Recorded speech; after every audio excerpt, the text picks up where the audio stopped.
Better. And I had a little hiccup with this video, but here we go again. This is chapter 6.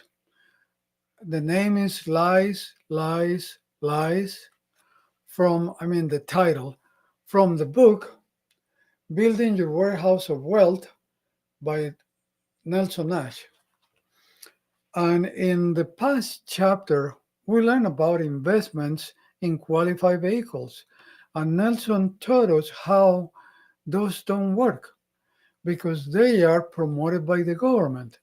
And just to prove that, at the end of these chapters, he gave us a complete page of ventures that the government is involved that has not worked, like the U.S. Postal Service, like the Social Security, like Fannie Mae, like Medicare and Medicaid, like the War on Poverty, like the Department of Energy. Anyway, that's a good list. Anyway, so let's continue. Lately, it has weighed heavily on my mind how dangerous it is to build your life on lies. It will never work. And the longer you let the lies prevail, the worse the situation becomes. You can get to the point where you can't even identify a lie. The phenomenon is rampant in America. Several months ago, while I was riding down the interstate highway, a semi trailer truck passed me and then transitioned over to the right hand lane in front of me. We rode along in tandem for a number of miles. On the back of the trailer was a sign that read, "This truck paid $8,423 in taxes last year." After a while, it finally dawned on me that this is a lie. That truck didn't pay any taxes, nor did the company that owned it. The company's customers paid $8,423 in taxes last year for the freight that it hauled for them. The company was simply performing the function of tax collector in the form of higher freight rates than if the tax had not been imposed. Please don't try to tell me that it would just result in windfall profits for the trucking company. Competition between trucking companies makes sure of that. If that were not so, then truckers would charge just any price that they wished. If you are in the trucking business, just try it and see. The company got a tax deduction for the taxes that it collected in the form of higher freight rates. But the consumer didn't get any such treatment. All he got to do was pay higher prices for the goods that he wanted to consume. The consumer is the one who pays all taxes. Back in the days when George Wallace was governor in Alabama, I remember him saying during a re-election speech, "I'm going to reduce the taxes on all you little folks, and I'm going to increase the taxes on all those big corporations." Lies, lies, lies. Corporations don't pay taxes. They collect taxes from their customers in the form of higher prices that the consumer would have to pay otherwise. A number of years ago, I was trying to explain to a client and his wife, she ran the office and the payroll, that Social Security is a huge fraud, that there is no such thing as the employee pays half of the tax and the employer pays the other half. The employee pays it all. Her response was, "Oh no, we pay half of the tax always." This is all the result of that Scalawag FDR when Social Security was first adopted in the late 1930s. As it was then being discussed, it was first proposed to be non-contributory. Uh, Example, the employer was to pay it all, but then the genius of FDR appeared and he said, "No, let's make it contributory. The employer will pay only half and the employee will pay the other half. That way, the employee will think it is his own money. Now, by God, let's see anyone try to wreck my plan of Social Security. He locked their minds on that thought, and the vast majority of people in the US have never gotten over it. Furthermore, I really don't think they ever will. That's because of how the government has conditioned them to think. As I have said many times in the past, when it comes to things economic or financial, few people understand what the play is about. Shakespeare is reputed to say that all the world is a stage and all the people are actors thereon. But what is worse, they can't keep the characters in the play straight. It appears to me that this is because they have an incredible ability to swallow lies. And the primary means of perpetuating these lies is the thing called government schools. Most people refer to them as public schools, but I call them by their proper name, government schools. If you have a hard time accepting that fact, just ask any teacher or administrator to show you their paycheck and see on whose account it is drawn. It is a government. Learn from them and you will begin to think like them.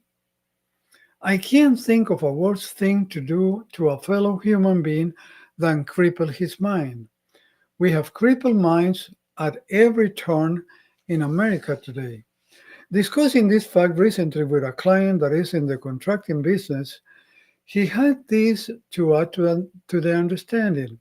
When a municipality lets a contract on a project and then attempts to place a penalty on the contractor if he does not finish by, say, 90 days, yet the contractor is pretty sure that it will take 120 days, then the contractor is simply going to add a fudge factor to his bid to cover the additional cost.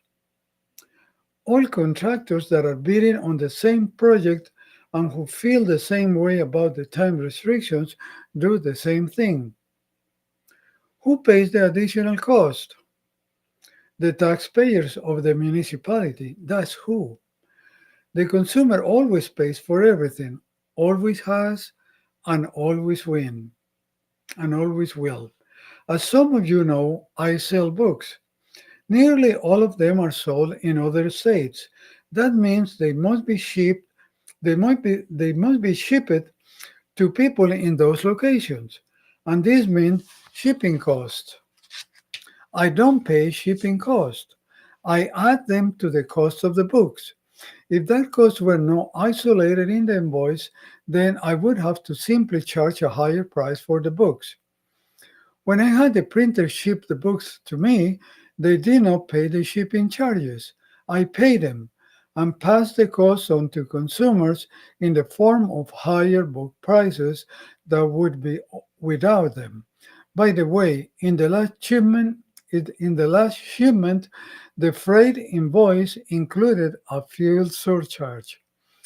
I could sell my books for 40% less than I charge if it weren't for income taxes. In fact, occasionally, when I meet someone for the first time, they may get around to asking me, "What sort of work do you do?" Sometimes I tell them, "I am an unpaid IRS tax collector." Similarly, suppose that some highly paid executive is negotiating with a company for possible employment and has concluded that he can get by on 300,000 per year after taxes. He knows full well that he is going to have to negotiate for compensation of $500,000 per year in order to have $300,000 left over tax money, left over taxes. Left over after taxes. The only thing that he can spend. The 200,000 tax money is coming from his employer, who then passes this on to consumers in the form of higher prices for goods produced or service rendered. The consumer pays all taxes. Now, let's turn to some popular radio talk show hosts. For example, Rush Limbaugh, Neil Burst, Michael Reagan, et al. I hear them talk about all the taxes are being paid by the rich folks. The poor don't pay any taxes at all. Lies, lies, lies. The customer of the rich guys pay all the taxes in the form of higher prices than they would have to pay for products without the taxes imposed on the producer of goods. The price of the goods is simply passed on to the consumer. Just how many ways does one have to demonstrate this fact before the typical American begins to understand truth and cut out all these silly games that are nothing more than lies? I'm afraid it will take at least a century if it ever does take place. This chapter is strong, and it is true.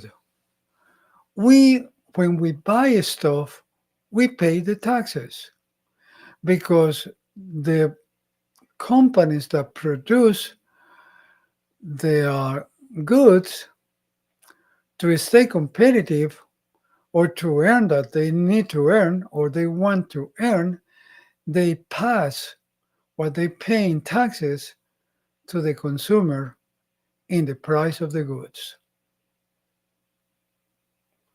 Thank you for taking a look at this chapter. I hope you got some value from it.